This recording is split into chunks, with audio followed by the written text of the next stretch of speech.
Hello, this is Greg House from Green Greg's coming to you on the 7th of October 21. Time on deck, 1600 hours Central Daylight Time. I hope I can get this posted today if YouTube will be so amenable. All right, consider this. The CCP set on the Great Wall.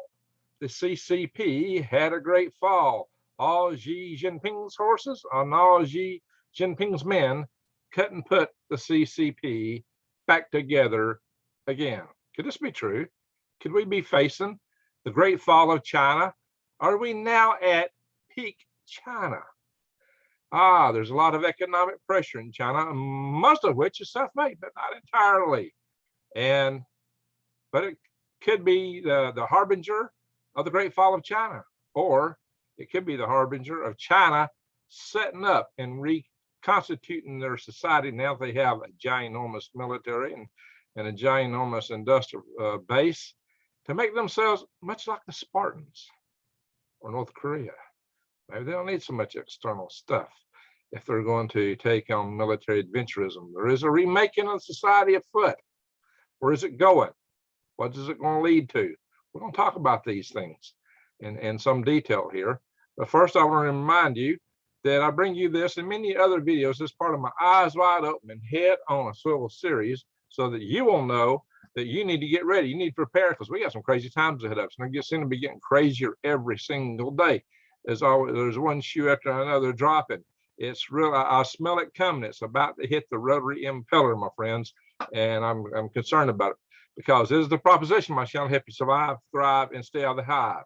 Now, along those lines, I can bring you good videos about things you can do to take care of yourself, such as making your own garden, growing your own food, having worms and things that you can raise so that you don't have to go to the store and buy pesticides and fertilizers. Also do things like get involved in power grid defense. So maybe some of these things won't happen to us, although it seems that it's hard to get this done in the world today. So we're facing an uphill battle. But, I also bring you the Freedom Restoration Foundation, freedomrestorationfoundation.org. Unlike so many other prepper type channels, we're really trying to be proactive here to build a better future. But Lord, guys, it's coming at us so fast that you got to be ready. You got to be prepared in every way you can. Do prep. First of all, though, subscribe to my channel, bang the update notification bell, and click all so that you can get notifications of my videos coming out. And do check back from time to time just to make sure you are indeed seeing the videos that's coming out. Now, all that said, along with my videos on gardening and how to eat free from the weeds and trees, I got videos on that. Do bear in mind, sometimes it's hard to get the caloric intake you need, and gardening takes a lot of skill and time to get to the point where you can really feed your family and build up reserves to the bad times, because there are bad years. Could be your first year. You never know. There's a lot of randomness in farming and gardening. Just ask any farmer. So for that, we do have a special deal that can really help you get across the finish line right now, and that is go to prepwithgreg.com. We got special food there that lasts 25 years. This is easy to store, and you actually get 2,000 calories a day, unlike a lot of the other prepper food supplies, which give you food that says it's going to take you through the months and years, but it's only giving you 800 calories a day in a lot of those mixtures. 2,000 calories a day, breakfast, lunch, and dinner. Quite a deal. It'll make you a winner. And right now, if you go to prepwithgreg.com, you get $100 off a 3-month supply of this. You better get it because the discounts have been going down because there's so much price pressure in food right now, and availabilities may go down in the future. Right now, you can still get it. So get it while the getting's good, because supply chains are going bonkers. So 3-month supply, $100 off. You can get a month supply too if you go to prepwithgreg.com. You can also go and go to my Patriot Supply logo there. Click the top of the page or banner, and it'll take you into all kinds of supplies, because there's simply second to none for the breadth and depth of long-term food and many other prepping supplies. Again, prepwithgreg.com. So, and for the gardening, check out my link to Tree Leap Market below. You need seeds. You really need those. Okay, guys, let's get into this. China is right now facing a lot of things. They have cracked down on their tech industry real hard, and they've cracked down on their billionaires. They've cracked down on their entertainment industry. They're reshaping. I don't want any more effeminate guys in the entertainment industry. Yeah, they might have been funny to look at, according to the people there or whatever, because they might have been good comedians. But that's not what they want. They want strong, resolute characters on there that want to forward the CCP agenda, to make good warriors. In fact, they're trying to induce sports and other activities in schools to get the kids to bulk up and get stronger, so they make good cannon fodder, I guess. Wow. Anyway, it's a scary time there. They're really cracking their economy. They've shut down much of their high-tech industry, especially on the consumer side. They've really tanked about $1 trillion worth of their own industry, and some of the industry is still going forward, including some of the export companies like Alibaba have lost $800 billion in value this past year. And where is Jack Ma to be found, the founder of Alibaba? There's several other of the high-tech billionaires who've gone bye-bye. Many have been put in jail. They get accused of all kinds of things, tax fraud or whatever. Now, maybe some of them are guilty, but in China, if you're accused, you're guilty by definition. All you got to do is, you're guilty. You don't get the same freedoms. So guys, that's why freedoms are important. And a lot of our young people in this country seem to think freedoms are so overrated. They're so 1776 or, no. The guys who wrote our Constitution knew what they were doing. And those freedoms are very, very vital, especially when you got a tyrannical government trying to tell you how to live. Now, you might think it's cool as long as that government's on your side, but when they turn against you, you may have a different opinion. Suddenly you're going to say, ouch, really? And that's what happens with these kind of governments. All right, so my friends, you got no protection. And that's a very important thing to have. Protection and rights are essential. So, and you don't have that in China. And China's getting worse. They're cracking down hard. And but one of the things they cracked down on was coal imports from Australia, because Australia just said, hey, where does this bug come from? We'd like to know. We just want to know where it come from. Oh my gosh. They rained all kind of fire and criticism down on Australia. They embargoed products out of Australia, wine, coal, and other stuff. And it hurt Australia really bad at first because China was our #1 trading partner. But Australia stepped back and said, wait a minute. These guys, they don't align with us philosophically. Their notion of freedoms just aren't where we're at. And the things that, they don't value the things that we value in life. And so Australia's finding new trading partners, including India. And India's now buying up all that coal. But look, coal prices have shot up. It's been, an economic boost for Australia. Now China may come begging back finally and want to buy some of that coal at a lot higher price. If I was Australia, I'd just say, hey, no, you had your chance. We don't play with you. That would be my take on it. But hey, the Australians will do what they will do. But my friends, what's happening in China now? Blackouts. At first, they'd ask companies to voluntarily shut down and operate less, but now they're mandating it. And there's even having blackouts because the energy demand is high. And also they're worried about the winter up north. And so they are really cracking down on factories or shutting down, telling them when they can and can't operate. They're having blackouts. China's in a bad condition for energy. But what does this impact? It impacts one of the main two pillars of the Chinese economy, which is production, factory production, exports, and even internal production for, internal consumption, but exports for factory production. And what's the other big pillar been of the Chinese economy? Real estate.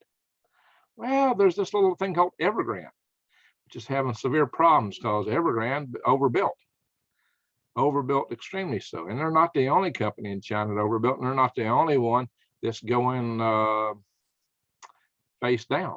There's several other companies that are running into default problems in China because of this. Numerous companies, and it seems that Xi Jinping don't really mind letting them fall, unlike us or some of our bankers here. So, this could shake the world economy, but it may help reshape things to be more Spartan in China. So there's a couple things to play in here, but of course this may destabilize the regime, but you got to consider what has happened in China in the past. They had the Cultural Revolution. I mean, people are no longer, didn't make it through that. They had the Great Leap Forward. which was a great leap backwards. So China's had these kind of experiments that cost their economy greatly, their population, and yet the regime managed to survive. But maybe this time there's more resilience in the system. Maybe this time the people might be able to say no. I don't know. But there's also the military may not be as happy with the CCP as they were, because Xi Jinping also has picked upon the military. So there's some instabilities there. And I did a little open letter to the Chinese people in one of my videos, and another video which I said Xi Jinping has failed. And what I mean by that, look, China was, everybody loved China at one point almost, except the Tibetans and the people in the Uyghurs.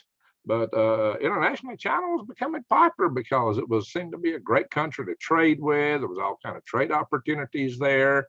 Turned out to be one-sided. They stole your technology. Dealing with them, you lost your everything you had when you went to deal with them. But still, the temptations were there. The greed was there, and people ignored all the problems and human rights abuses because the greed, because there was so much money that could be had. Well, those companies are now getting their fingers bit off, and maybe they should for dealing with such a dragon. Dragons bite. They breathe fire. Haven't you noticed? So. And the dragon is getting bigger and breathing more fire and biting harder and snapping in all the countries around it right now, which makes them somewhat less than absolutely thrilled. Let me put out my disclaimer.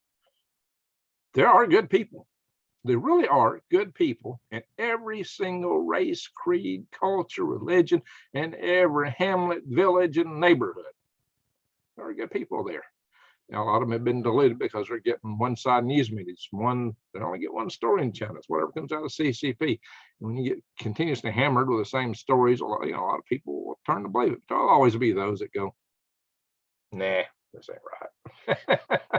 I don't mean some of the deleted people aren't good in their heart. They're just deleted, it happens. But that's why you need, don't go out and mistreat people on the street because they have a certain ethnicity. You don't know anything about these people. I mean, they may be good people. There's been all kinds of reports of people jumping people for bad reasons. Don't do that. Love is the way to break through the ice, people. Love. I've talked about that many times, and I'll talk about that at the end of this video. We'll talk about things to do. Now, that's not the way to treat the CCP. That's not the way to treat the national government. But on the individual level, people are people. All over the world. We all look the same inside. We all want the same things, really and truly. So there ought to be a way, mano a mano or lady to lady, we could come to terms and make some peace. That's something we got to work on. But it may be too late because it looks like China is moving rapidly to a war foot. And this all may be part of the plan. But, Chinese people, look what this is doing to you. And one time you were loved by the world. Everybody was tripping over themselves to get to you and deal with you and just so happy to embrace your culture. And now the world is afraid of you. Not only that, but they're standing up. They're kicking back. They're cutting out. And you're losing ground considerably. And your economy's shaky. And your kids may be conscripted into things that you'd rather not them do. Now, people in China is not going to hear this, but there's still Chinese people here in America who are from China, mainland China, who live under the CCP's rule, who may be watching this. And maybe you're mad at me. That's not the intention. But, think about what I'm saying. Just take it to heart. Maybe you can take this back. In Russia in the Soviet Union days, a lot of people learned they didn't want to listen to the mainstream media there. Wonder, that sounds familiar, right? So they had this little thing called walking the dog. The people would go out in the street and they'd walk their dogs and they would talk to each other on the street. That became the main purveyor of news in Moscow and many big Russian cities. Is people just walking the dog, talking to each other on the street. Yeah, it lends itself to gossip and stories getting changed as they go person to person. But that was better than what they were getting from the Pravda and back in the day. So that may help, guys. All right, all that said, China has many economic challenges, and one of them is a fall in population. Chinese population is beginning to drop. So they dropped their one-child policy. They went to 2-child. Now they went to 3-child, but it seems like nothing's going to work. because, once people taste a little success, the population rates in countries tend to drop. But since you had that one-child policy, and since also a lot of people in China are getting this lie down idea of not performing, which infuriates Xi Jinping. So that may be a way of patriotism inside of China, actually. But it infuriates Xi Jinping because that's people not producing his military machine. Be a smart move. But the Chinese population is dropping. In fact, it's thought that the Chinese population could drop to half by the year 2045. And America's population is increasing. So we might be on parity with China, but definitely India will probably be way ahead of you, China, and many other countries. In population, I'm expecting India is going to come ahead of you in economic output. India will really surge in economic output. Other nations may do the same. So China has and it's not the only time China had a change in philosophy that took them from greatness to something less, like back in the days of when they had Ming's Navy selling the world with huge fleets of ginormous ships all over the world. China could have taken the whole world back in the, before Columbus ever sailed to America, except Confucianism hit and they decided to inspect their own belly buttons instead, and their whole empire kind of imploded. Kind of like America in the 1970s, right? Somehow in the 80s, we got out of that belly button mode. I guess we got tired of licking that lint. All right, so but no, there's a lot of things to this. I mean, it might mean that China crumbles and can't carry forward their military objectives in the long term, but that also means this: they might strike while they're on top. And this may be what's going on. China might be poised to strike while they're on top. And I've mentioned this in videos in the past. I have said this. I have said, if we can just hold off and keep there from being a war with China for the next 10, 20 years, it just may never happen. It might pass. This phase may pass if we can just stop it from happening now. But China might want to play that card. They may throw it out. They may throw it out really soon, seeing that they're at their peak. Peak China, the peak of their of this particular dynasty, if you will. It is peaked. So maybe they will take advantage of its peak, and maybe they will think that will keep it going for a while. It might, but I think it's going to be an ugly row for them to hoe, because they don't need conflict with us. We don't need conflict with them. But if that's in their mind, if they're so darn determined to take Taiwan, even if we don't get involved militarily, we'll blockade them, embargo them. Not only us, the world will. So even if we don't blockade them, they're going to be big embargoes. It's going to be seen just how bad they are. Some people, well, Taiwan is China's. Oh, it's not. I've heard somebody tell me that today, in fact, that, well, they'll just break away China, break away. No. The government in Taiwan is the Republic of China. Yeah, the Republic of China is the government of Taiwan. It once was the government of the entire mainland China until an insurgency drove them out and they went to Taiwan for exile. So the People's Republic of China is the insurgency. The CCP is the insurgency. The government of China was the Republic of China. And they've never been under the control of the People's Republic of China, the PRC. The ROC has never been controlled by the PRC or ruled by the CCP. Although the PLA, People's Liberation Army, would like to change that.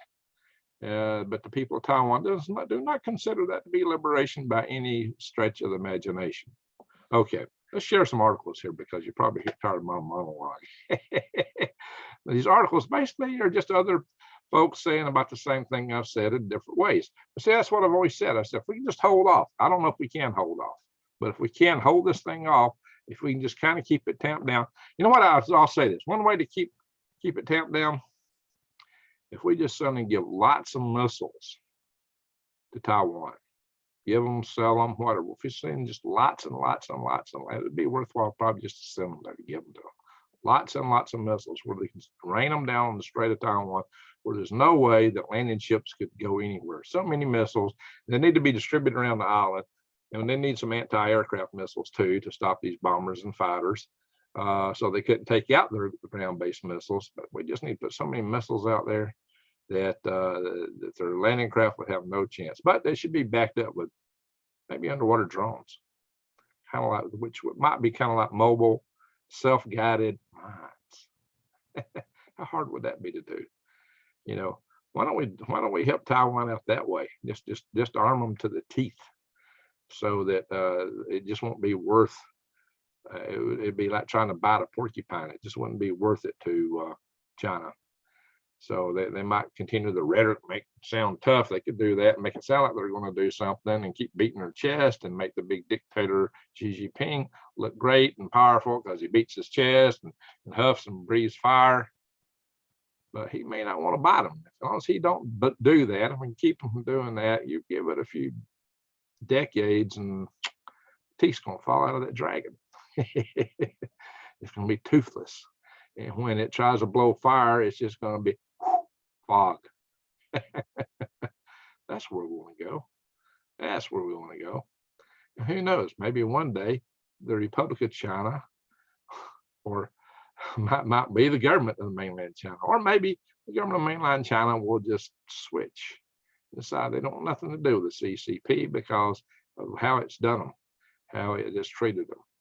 Maybe that government will one day go poof, and freedom will reign in China. And if freedom reigns in China, the Chinese people are an amazing people.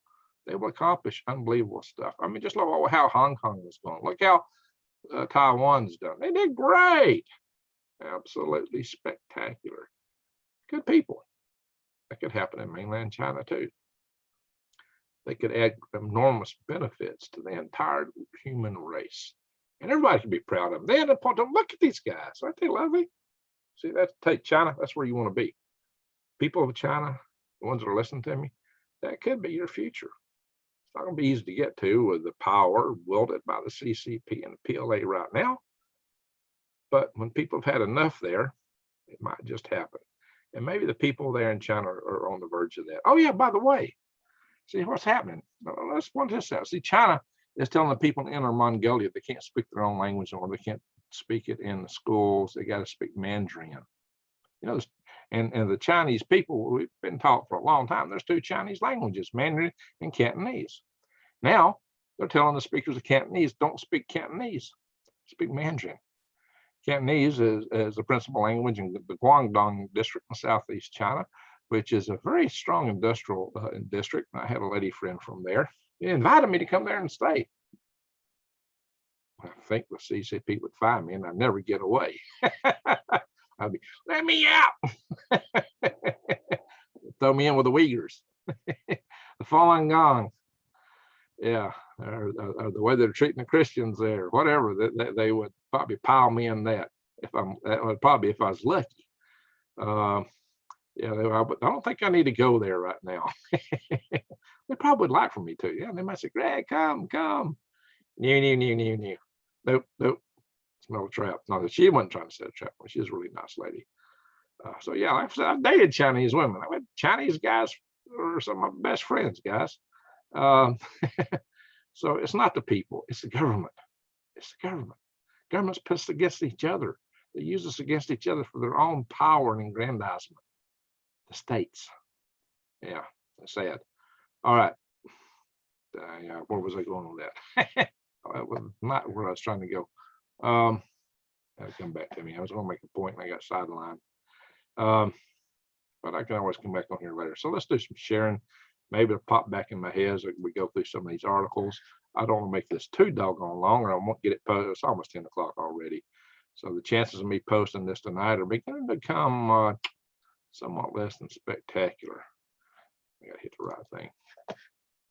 Ding, ding, ding. Because every time I do an article now, it seems like Facebook, not Facebook, YouTube throws it into checking for like a couple of more hours. And, I just got to make sure I didn't say something.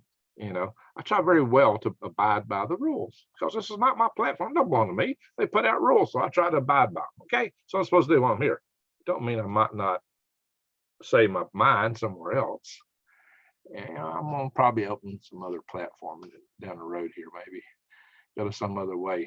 There's Lee Wilbarker's platform, Killed the Bolognese, but right now I lost my password. I had to refresh my phone, and I kind of lost a few things. I got to get back to that. All right. The end of the Gilded Age in China. China's bringing business to a heel. The executives sit in, this is New York Times, by the way, which is quite a liberal rag. Executives sit in jail. Tech companies are being reined in, and the biggest developer is teetering. It's the beginning of a new era for China's economy. Wow, what a positive spin on a big dump. And Xi Jinping, he's always just walking around like this. That's very mild look on his face, He's got this zombie look on him. He don't want to be overexcite things. He's probably one of the best poker players on earth. You can never read him from his face. And maybe that's the source of power in part. So Chinese tech companies are reeling from regulation. Nervous creditors open for a bailout. We're not getting it. And for China's Xi Jinping, it's all part of the plan. Bing, bing, bing, bing, bing. Bing, bing, Xi Jinping. All of the plan. Part of the plan. Yep. We're talking about self-reliance, concerns about debt, influenced by foreign countries such as the United States. See, he's trying to exert control. I've told you before, what's the main objective of a dictator? To stay in power. Control. The more control, the happier they are. To stay in power. Emboldened by swelling nationalism. That's one thing they've been doing is beating up the nationalism. Now, what other country was known as being a socialist country? National Socialist Party. What is that short? What's the short word from that? I believe it's got an A and a C in the middle, an I on one end and an N on the other end. Is this where China's going? Do we have some resemblances to that ourselves right here in this country? Just questions. What do you think? Am I wrong? You tell me. And it says that he's trying to remake China's business world in his own image. Above all else, that means what? Control. I've been saying this for over a year on this channel, guys, maybe 2 years. Control. No kidding. Even the New York Times has come to realize this. Wow. For once executives had a green light to grow at any cost, officials now want to dictate industry's boom, which ones bust, and how it happens. Okay. Yeah. The goal is to fix structural problems, right? No, it is control.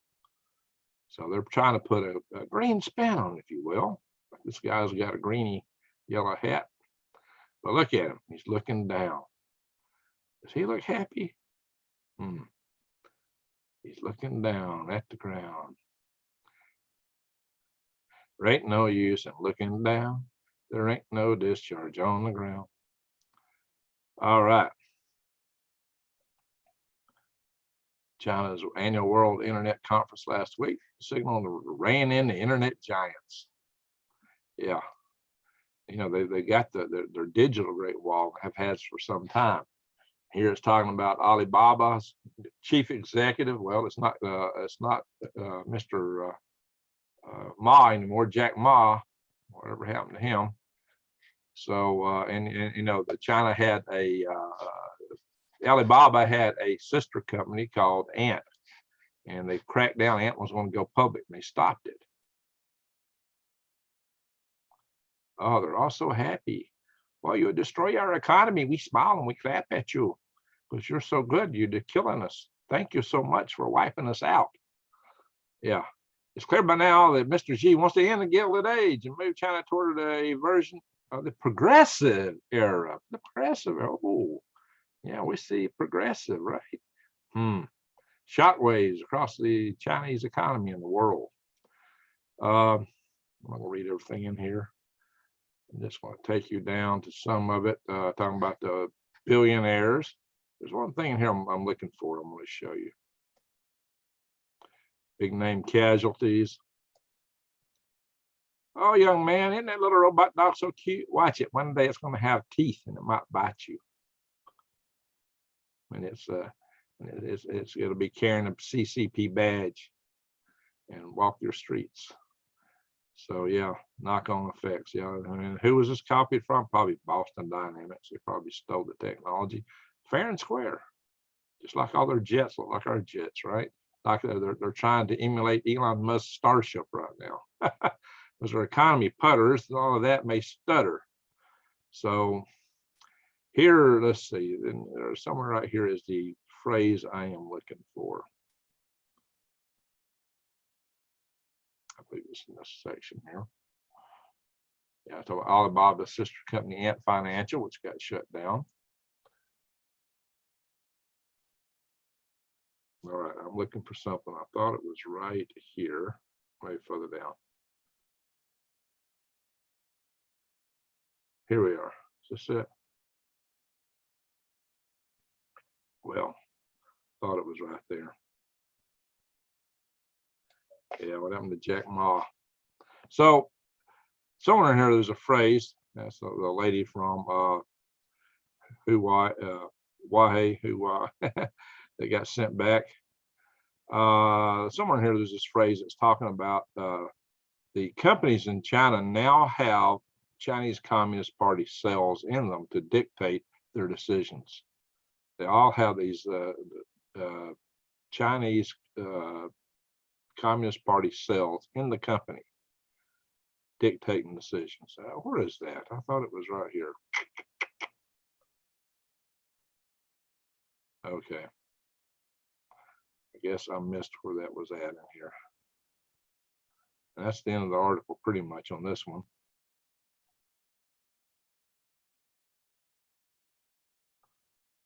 Yeah, okay. All right, I thought it was right under the dog. I'm trying to make a mental note for where that comment was, and I missed it. Oh, well, we'll move on. Too much to cover here. We're on that. I already told you what it is. Desperate China is turning off lights, but could it be a long-term gain? That's it. People try to put a positive spin on it. It's not trying to polish a TURD. Still a TURD, right? This is SMH. Does that stand for shakingmyhead.com in Australia? No, it's a Sydney Morning Herald. Shaking my head, Sydney Morning Herald. Okay. Yeah, I could be shaking my head at this article, though. And here they're talking about, again, that China didn't buy Australian coal, and now they're in the dark.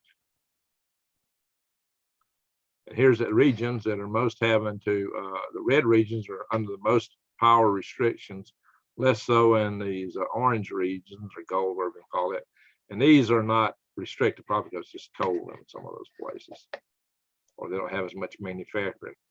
Yeah, Guangdong here and Guangxi, these are big manufacturing areas. Hainan down here, they're not restricted, but then again, it's pretty warm down there. And Guangdong is a pretty warm district in China, by the way. It's a very warm state. Anyway, so shows the coal demand in China really shooting up. The prices of coal have been shooting up. Where's the Chinese coal coming from? Well, it ain't Australia anymore. But this is really kicking their prices up. See, guys, here. The shortage has helped send the price of Australian thermal coal fly from $70 a ton in August 2020 to $220 a ton on other markets that it exports to in Japan and South Korea. See there, Australia, how much better you're doing not to be trading with China. Wow. And now you're cutting a new deal with India. Let's not mention this article, but you know, look, guys, there's just a lot of stuff. Oh yeah, from China went from this to this. How about that, guys? From this to this.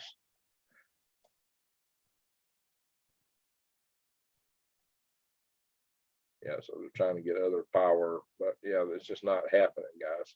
It's the Sydney Morning Herald. Now we're going to go to a Chinese rag. If my YouTube, my Zoom will let me click on the tab. Here we go. The South China Morning Post. And this is what I was talking about. China's population could halve within the next 45 years. But what that means also is in the next coming decade or two, China's surviving population is going to be getting older and older, and more of the resources have to go to maintaining their older population, and there'll be less resources for adventurism. So there's nothing wrong with old people, and they're pretty small. And the kids, of course, kids are always beautiful.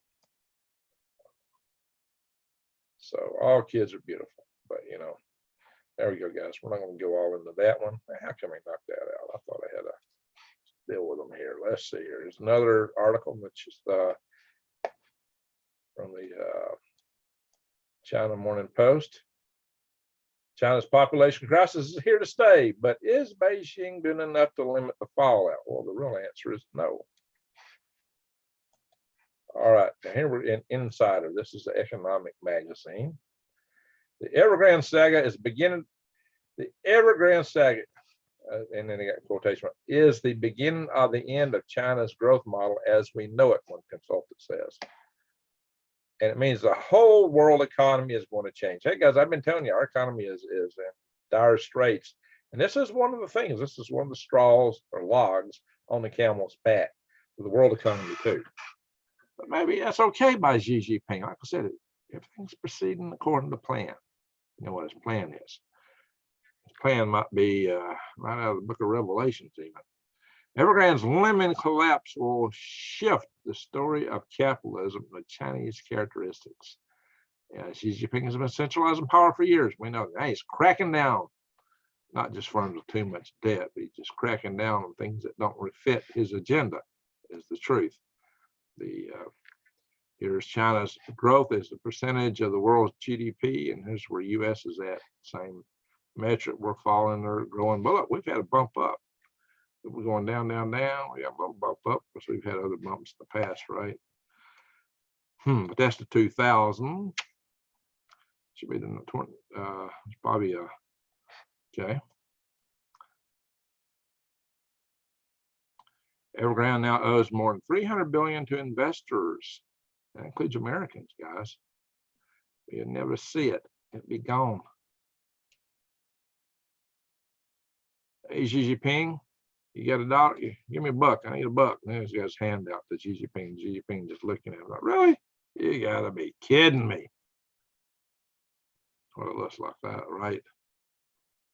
Maybe he's looking at him like a lizard that's about to pop on a fly. You're yummy. Oh, what kind of face is that? About to pounce. Here's another story that points to the idea Evergrande may just be the tip of the iceberg. It's only one of 4 major warning signs flashing for the global economy. Global economy, by the way.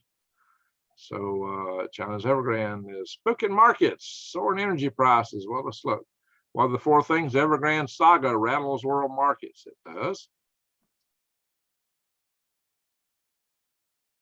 U.S.-China tensions threaten to grow into a decoupling. No kidding. You know, let me talk with a rocket scientist, see what he thinks about that. What do you think? Yeah, watch out. Soaring energy prices are destabilizing economies. Well, no duh. I'm okay, Insider. Tell us something that we couldn't figure out our own. Oh, the specter of stagflation.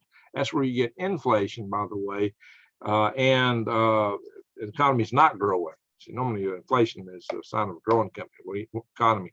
But when you have a shrinking economy and inflation, that's called stagflation. We got that when Jimmy Carter was president, by the way, in America. Okay, I guess that's the end of this stuff in this articles.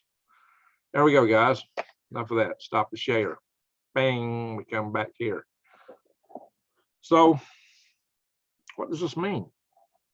China is not on the same foot they've been on. The economy is going to take a fall. Now, they might be able to adjust for it and recalibrate as a military society. as a Spartan type society, like North Korea, hermit kingdom. They might be able to do that. You know, if we embargo them and maybe even blockade them if they get too adventurous, then, and that can be done. I've shown you that in other videos. Yeah, it would be an act of war, blockade is. But if they attack Taiwan, it might be the best way to deal with them. They absolutely could be blockaded. Would they respond with a nuclear strike? Who knows? You know, they flame everybody in the world. Just fire-breathing dragon. If you say anything, it's not absolutely perfectly, beautifully nice to China. They just go, wow. And the reactions are like a 3-year-old with a temper tantrum. As a nation, that's unacceptable on the world stage. That's how they reply to everything. But you know, maybe those days will be numbered. If we can just keep there from being a conflict, if we can stop that for now. But if they take Taiwan, you know, really and truly, as it stands now, we'd lose our rear ends if we go into Taiwan. I'm not saying we shouldn't do it. If we don't do it, then we're going to lose our credibility on the street with our allies. We've already lost a lot of that by pulling out of Afghanistan the way we did it. Yeah, we didn't. We should have been out there a long time ago, but we should definitely had a different exit strategy. I think our guys should put out a lot of places they're at. But you know, we got to pay a lot of attention to the exit strategy of how we do that. You don't pull all the military out first, you pull the civilians out. You get the weapons out as you get move out. Don't leave all this stuff behind. If you do, destroy it. So I don't know, guys. It's to me, it's a shame to see the things that we're seeing. But China can be, you know, we could make the situation untenable to them, so they really wouldn't want to attack Taiwan. But that means Taiwan's got to be armed to the teeth. If we go in there personally and get directly involved, we're probably going to get it handed to us because they have such strong aerial denial systems around China. With all the missiles they have, they would take out about anything we send in there, at least that close. But we could stand off, and we have standoff systems we can use too to assist. We might do that. There are strategies. There's ways that things can be done, or at least assisted, maybe without us going all in. The best thing we can do is just make Taiwan a big, bad, prickly porcupine. So prickly that nobody will want to touch it. You want to touch a porcupine? So you know, maybe we can help Taiwan in that area. So that might be one thing you might want to do. You might want to write your congressman and say, hey, you know, we ought to do everything we can to help Taiwan become that super prickly porcupine, even if we got to give them missiles.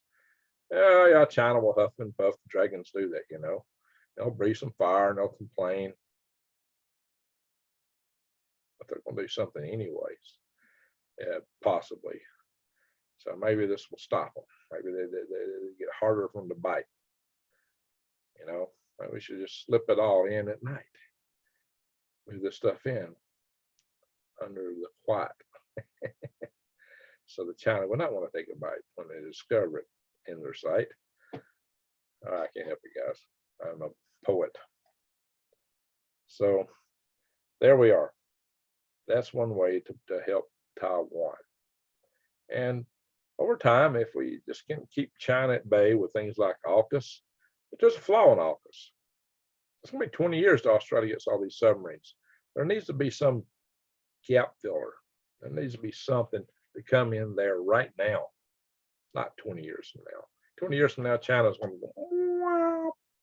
We need something there right now to help the people in Australia, to help the people in Taiwan, to help the people in the South China Sea, to work with the Indians. Of course, India could pretty much blockade China on their own, given the geography around Indonesia and yeah, what's the name of the islands that start with the A? Andaman Islands. We got that real primitive tribe out there. Yeah, the India could by themselves blockade China. We ought to be in there to help them, though. Should have happened. Well, at least blocking going through the straits there. Alrighty. we've talked about this and we beat on it. China is set for a great fall, but will they use this to lash out on their way down? Will they consider it their last best chance to do something and strike out? The president of Taiwan just come out and said that China absolutely could take them by year 2025. That means that China will hold off to the year 2025 and then want something, or how long will China still be in the game and viable? They'll probably still be viable militarily by the end, maybe more so. As I mentioned in the previous video, China has conscripted a lot of civilian ships and had them upgraded to add very big, heavy landing rounds to use them for an invasion force. So they got over 1,000 ships available to them for that. So yeah, there's reasons China's doing it. China's serious.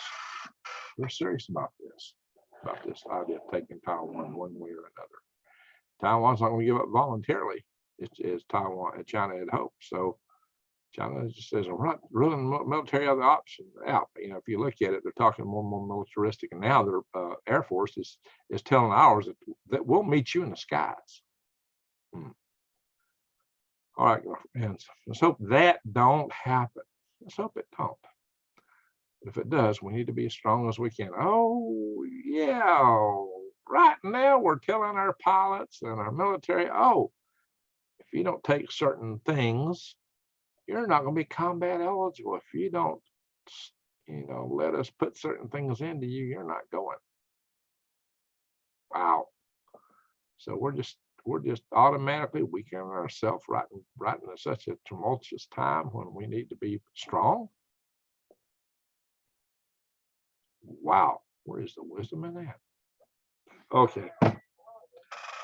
By the way, hi Brenda, Polito, and everybody else. So many friends here.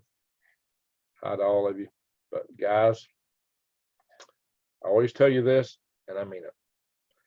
I did a video called Rose-Colored Glasses once, where I told you everybody's got their own worldview. The best thing you can do, and then taking information according to that worldview, and it colors their way of seeing things. Just like everyone has their own rose-colored glasses that interprets the world according to their worldview.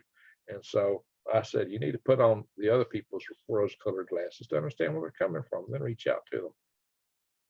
And along that light, I've always said this: as light dispels darkness, love dispels hate. Somebody alluded to it in this video. Don't go up and mistreat people just because they're from here or there. You don't know who they are.